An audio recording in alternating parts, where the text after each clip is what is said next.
हरे कृष्णा। आज हम तीसरे अध्याय का 39वां श्लोक पढ़ेंगे। 3.39 आवृतम ज्ञानम एतेन ज्ञानिना नित्य वैरिणा काम रूपेण कौन्ते दुष्पूरेण अनलेन च।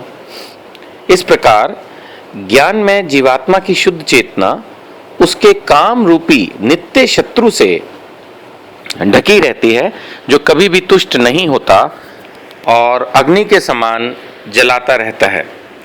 अग्नि के समान जलता रहता है। श्रील प्रभुपाद इस श्लोक के तात्पर्य में बता रहे हैं कि मनुस्मृति में कहा गया है कि कितना भी विषय भोग क्यों न किया जाए, काम की तृप्ति नहीं होती। जिस प्रकार की निरंतर ईंधन डालने से अग्नि कभी नहीं बुझती। देखिए, जितना मैं समझ पा रहा हूं उसके हिसाब से ये श्लोक हमें एक बहुत इंपॉर्टेंट मैसेज दे रहा है। भगवत गीता के सभी श्लोक कोई ना कोई एक अच्छा मैसेज देते हैं जो हमारी प्रैक्टिकल लाइफ में रेलेवेंट होता है। इसीलिए मैं जहां तक हो सके रोज भगवत गीता पढ़ने का, समझने का प्रयास करता हूं। आपसे भी यही प्रार्थना है कि आप भी रोज भगवत गीता का अध्ययन करें और अपने जीवन में उन बातों को अप्लाई करने की कोशिश करें। तो ये जो श्लोक है भगवत गीता का, वो ये हमें बता रहा है कि जो हमारी सोच होती है, समटाइम्स कुछ लोगों की ऐसी सोच होती है कि अभी हम थोड़ा एंजॉय कर लेते हैं और बाद में भक्ति करेंगे, या वो ऐसा सोचते हैं कि एक लिमिट के बाद एंजॉयमेंट की टेंडेंसी या फीलिंग खत्म हो जाएगी। ऐसा बिल्कुल भी नहीं होने वाला है। ऐसा बिल्कुल भी नहीं होने वाला। आप अगर सोचते हैं कि आज मैं नॉनवेज खाता हूं तो चलो जम के नॉनवेज खाता हूं 2, 4, 5 साल, 10 साल, उसके बाद मेरी इच्छा ये खत्म हो जाएगी। भगवत गीता का ये श्लोक हमें बताता है कि ये इंद्रिय तृप्ति की जो हमारी इच्छा है, ये उसको एंजॉय करने से तो बिल्कुल नहीं खत्म होने वाली। अगर आप सोचते हैं कि मैं ड्रिंक करता हूं, वाइन लेता हूं, तो let's drink for few years and after that ये अपने आप मेरे अंदर टेंडेंसी कम हो जाएगी, तो ये कभी नहीं होने वाली। I mean to explain कि जो भगवत गीता का ये श्लोक मैसेज दे रहा है वो बहुत ही क्लियर है। आई एम रिपीटिंग, क्योंकि मैसेज छोटा है लेकिन बहुत पावरफुल है। वो ये कि अगर हम अपनी एंजॉइंग टेंडेंसी को और फ्यूल अप कर रहे हैं, अभी हम उसको और बढ़ा रहे हैं, ये सोच के बढ़ा रहे हैं, ये अपने मन में जस्टिफिकेशन दे रहे हैं कि एक लिमिट के बाद इस एंजॉयमेंट से हम बोर हो जाएंगे, तो ऐसा नहीं होने वाला है।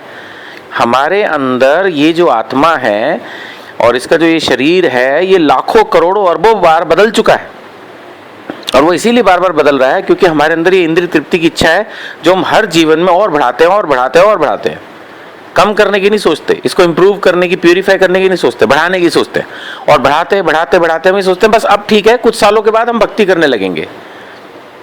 ये उस बच्चे के जैसा है जो रोज सोचता है कि मैं आज खेल लेता हूँ, कल पढ़ूंगा, उसका कल कभी आता नहीं। ये हमें अपने जीवन में भी देखा है।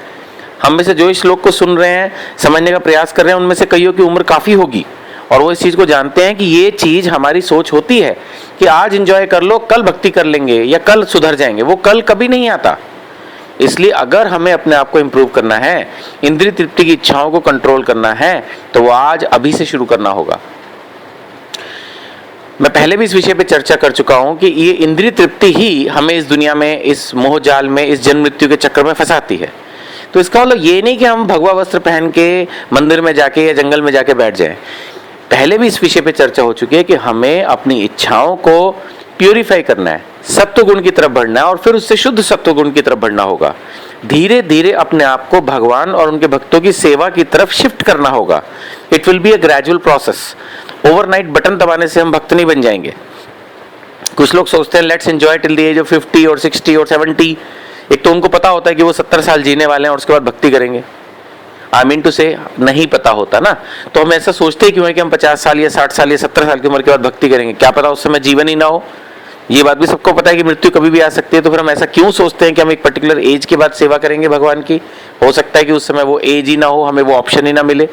आज हम तंदुरुस्त हैं, आज हमारा शरीर काम कर रहा है, तो क्यों ना हम आज से चाहे थोड़ी ही सही भगवान की सेवा शुरू करें, भगवत गीता पढ़ना शुरू करें। तो मेरी आप सभी से यही अनुरोध है कि अपने अंदर इस थिंकिंग को भगवत गीता श्लोक के आधार पर, प्रभुपाद के परपट के आधार पर अपनी इस थिंकिंग को चेंज कीजिए कि अगर हम किसी भी इंजॉइंग टेंडेंसी को और फ्यूल अप करेंगे, उसको और बढ़ाएंगे, तो एक लिमिट के बाद हम बोर होकर उसको छोड़ देंगे। नहीं, ऐसा नहीं होने वाला, वो रादर हमेशा और बढ़ती ही रहेगी। तो हमारे लिए बेटर ये है कि हम आज ही अपने आप को उस दिशा से मोड़ने का प्रयास करें, ना कि उसको बढ़ाने का। हरे कृष्णा।